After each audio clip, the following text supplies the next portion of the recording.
What is up everyone? This is Mr. JP Trades and today is a Saturday. So ibig sabihin market is closed and today is our screen day para sa mga possible entry natin for next week. Una nating nakita is yung GBP USD. So it's British pound against US dollars.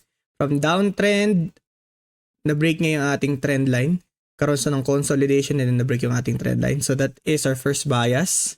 Second bias natin, meron tayong hammer. Ito, hammer's candlestick, which is a good sign of bullish also. Third bias natin sa ating 4-hour time frame, meron tayong bullish engulfing. So, bumaba yung price niya. Tapos pagdating dito sa level na to nag-consolidate.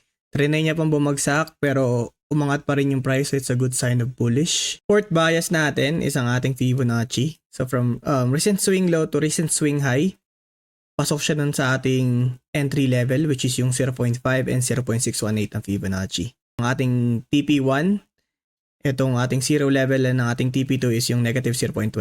Yung risk and reward ratio niyan, TP1, and ang ating stop loss is yung ating 0.764 level.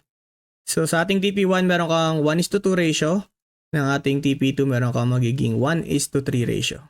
So again, this is not a scalping strategy. It's going to be a swing trade strategy, so it will take days to get liquefied.